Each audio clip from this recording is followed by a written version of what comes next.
함께 교독해서 공부하겠습니다. 에베소서 3장 1절로 21절의 말씀입니다.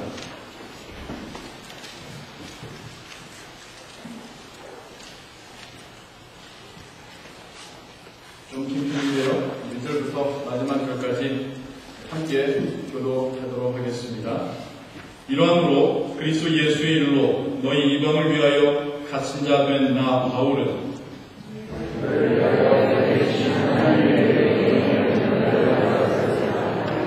곧 계시로 내게 비밀을 알게 하신 것은 내가 이미 대강 기록함과 같으니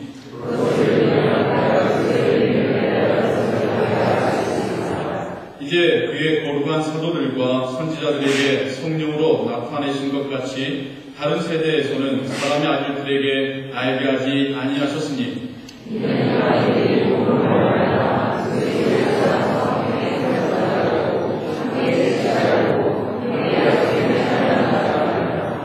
이 복음을 위하여 그의 능력이 역사하는 대로 내게 주신 하나님의 은혜의 선물을 따라 내가 일꾼이 되었노라.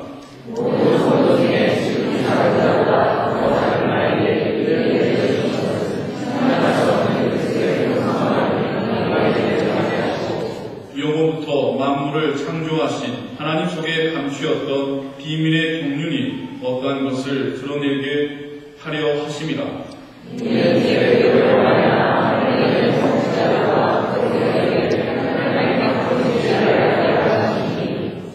곧 영원부터 우리 주 그리스도 예수 안에서 예정하신 뜻대로 하신 것이라.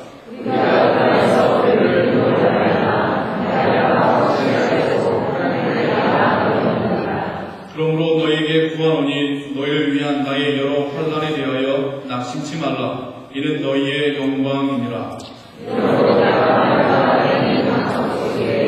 이름을 주신 아버지 앞에 무릎을 꿇고 비노니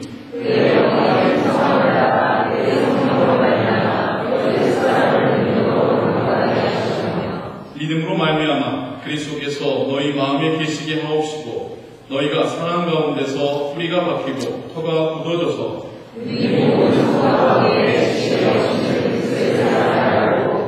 그 넓이와 길이와 높이와 깊이가 어떠함을 깨달아 하나님의 모든 충만하신 것으로 너희에게 충만하게 하시기를 구하노라.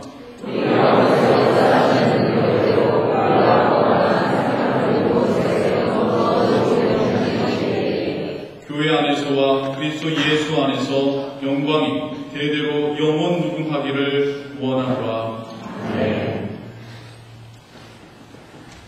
세상은 점점 빨라지고 있습니다. 세상이 빨라진다는 의미 안에는 여러 가지의 의미가 있을 텐데요. 물론 시간이 흘러가는 것은 일정합니다. 굳이 물리학을 전공하지 않았다 하더라도 시간은 일정하게 흘러갑니다. 2000년대에 들어와서 예전에 1초에 한 칸씩 움직였던 초시계가 이제는 2칸, 3칸씩 움직인다는 말은 아닐 거죠. 그러나 세상이 점점 빨라진다고 할 때는 첫째로 세상 안에서의 움직임이 빨라진다는 의미가 있습니다. 예전에는 마차로 갔던 길을 이제 차로 갑니다. 혹은 비행기로 날려갑니다. 예전에는 편지를 붙여서 소식을 전하였다면 이제는 이메일로 1, 2초 안 되는 시간에 우리가 소식을 전할 수 있습니다. 예전에는 다른 나라의 소식을 들으려고 한다면 많은 시간과 공로를 거쳐서 들을 수 있었습니다. 하지만 여러분이 어떻습니까? 이곳에 앉아서 동시간에 한국과 미국과 중동의 소식을 한꺼번에 들을 수 있습니다. 세상이 점점 빨라진다는 두 번째 의미는 변화가 빠르다는 의미도 있습니다. 예전에는 한 나라가 바뀌기 위해서는 오랜 세월이 필요했습니다. 그 왕족의 가문이 올라가기 전에는 나라가 바뀌지 아니하였습니다. 그러나 오늘날에는 선거 한 번으로 나라가 바뀌고 가고 있죠. 예전에는 사람도 쉽게 바뀌지 아니하였습니다. 어떤 한 사람이 어릴 적 가진 버릇을 평생 가져가기도 하죠. 그래서 3살 버릇 여든 간다는 말도 있습니다. 근데 오늘날에는 사람도 쉽게 바뀌고 있습니다. 무슨 말이냐면 변함이 없이 흔들림 없이 그렇게 꾸준함으로 살아가는 사람 찾기가 쉽지 않다는 것입니다. 특별히 즐거움에 있어서 우리는 너무나 쉽게 변합니다. 예전에 한 가지 취미를 갖게 되면 그 취미만을 타고나였습니다. 우표 모으시는 분들, 평생 우표를 모으시는 그러한 일들, 낚시 좋아하시는 분들, 줄창 낚시만 하십니다. 그러나 오늘날의 취미는 쉽게 바뀌죠. 이거 한번 해봤다가 실전하면 또 다른 거 하고, 또 여기 실전하면 또 다른 거 하는, 이렇게 우리에게서의 변화의 속도가 참 빨라지고 있습니다. 그러다 보니까 이 변화의 속도에 맞춰서 우리가 다른 사람을 좋아하고 싫어하는 것도 참 빨라집니다. 예전에는 어떤 한 연예 지망생이 인기 스타가 되기까지는 많은 시간이 걸렸습니다. 하지만 지금은 쉽게 스타덤에 올라가죠. 또 마찬가지로 쉽게 거기서 내려와야 합니다. 이 제가 뭐 설명을 대지 아니하여도 여러분들 한국 뉴스를 들을 때 어느새 갑자기 유명한 스타가 되어 있는 청년을 보기도 하고 잘 나가던 그가 어느 한순간에 사람들에게 등을 돌려서 그 자리에서 내려오는 그런 모습도 보곤 합니다. 즐거움뿐만이 아닙니다. 인기 연예인뿐만이 아닙니다. 돈을 버는 것도 마찬가지죠. 쉽게 돈을 벌 수 있고 쉽게 돈을 잃는 세상입니다. 더불어서 자신의 생명까지도 쉽게 내어 던져버리는 그런 세상이기도 합니다. 주식 투자로 큰 돈을 벌었다는 소식 우리 듣지요. 하지만 다시 그 주식 투자로 모든 돈을 날리고 자신의 생명까지도 버렸다는 이야기도 우리는 종종 듣곤 합니다. 이제 뉴스나 신문에서 이런 기사거리도 안 되는 그런 시대가 되었습니다. 저는 그렇게 쉽게 그리고 빠르게 변해가는 사람들에게 정말 그들에게 있어서의 인생의 중심축은 있는가 라는 생각을 해보게 되었습니다. 무슨 말이냐면 일관되게 내가 바라보고 지향하고 마음을 쏟고 걸어가는 그 목표점이 도대체 무엇이기에 잠깐 내가 가진 것을, 내가 얻게 된 것을 잃었다고 해서 자신의 생명마저도 끝낼 수 있는 것인가 라는 생각을 해보게 됩니다. 진정 그 안에 다른 누구도 빼앗아갈 수 없는 그것이 있었다라고 한다면 외부적인 것을 잃는다고 해서 그 인생을 한순간에 포기할까라는 생각을 해보게 되는 것이죠. 여러분 한번 갈대를 상상해 보시기 바랍니다. 갈대를 상상하시라는 의미지 여자를 상상하시라는 의미는 아닙니다. 갈대 이퀄 여자 하시니까요. 갈대가 왜 흔들립니까? 속이 비어서죠. 나무로 그 속이 꽉 찬 나무를 한번 상상해 보시죠. 제가 갈대 이퀄 여자로 생각해 보시라고 했습니다. 나무가 왜 바람에 나뭇잎은 흔들릴지언정 가지까지, 줄기까지 흔들리진 않습니까? 그 안에 꽉 차 있기 때문입니다. 물론 꽉 차 있어서 부러지긴 하지만 그러나 바람 앞에서 그 줄기마저도 흔들리지 않을 수 있는 이유는 그 안이 차 있기 때문입니다. 오늘 우리는 성경 안에서 그 속이 꽉 차 있는 한 사람을 보았습니다. 외부의 영향으로부터 자유로운 한 사람을 보았습니다. 그 안에 그 누구도 빼앗아갈 수 없는 기쁨과 평안이 있는 사람을 보았습니다. 바로 사도 바울입니다. 하나님은 도대체 그에게 무엇을 주셨기에 오늘날 우리는 돈을 잃고도 자살하고 우울증으로 인생에 기쁨을 못 누린 이 시대의 사람들, 그 사람들과 너무나도 비교되게 가장 고통스러운 순간에 있고 많은 것을 잃는 순간에서도 이렇게 하나님을 향하여 성교를 향하여 말씀 전하고 기도할 수 있는가? 우리는 그 말씀을 한번 같이 나누기를 원합니다.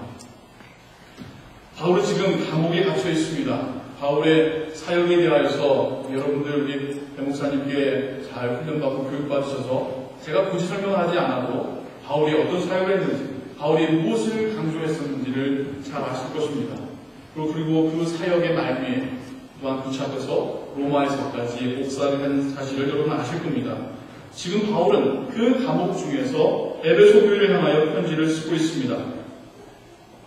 에베소를 걱정할 처지가 아닙니다. 지금 자기가 먼저 핍박을 받고 있으며 언제 처형당할지 모르는 그런 상황 가운데 있습니다. 마음껏 선교했고 정말 많은 이들을 모았었고 정말 자신의 비전을 놓고 정말 힘차게 이뤄갔던 그런 사람입니다. 지금 그 모든 것을 잃고 정령마저도 약해 되어 있는, 묶여있고 한치 앞을 알 수 없는 그 미래를 놔두고도 바울은 에베소 교회를 향하여 이렇게 편지를 쓰고 있습니다. 1절에서 바울이 이렇게 시작합니다. 이러함으로 그리스도 예수의 일로 너희 이방을 위하여 갇힌 자 된 나 바울은 점점점. 이 부분을 보시면서 어떤 생각을 하셨습니까? 바울이 말을 잃었나? 혹은 바울의 기록 중에 이 부분이 삭제가 되었나? 우리 그 성경을 보면 그런 부분이죠. 점점점으로 표시된 부분. 그래서 삭제되었기 때문에, 혹은 아무리 찾아봐도, 사본을 찾아봐도 원본의 내용을 알 수 없는 그런 부분은 점점점으로 표현하곤 합니다. 이것은 무엇일까?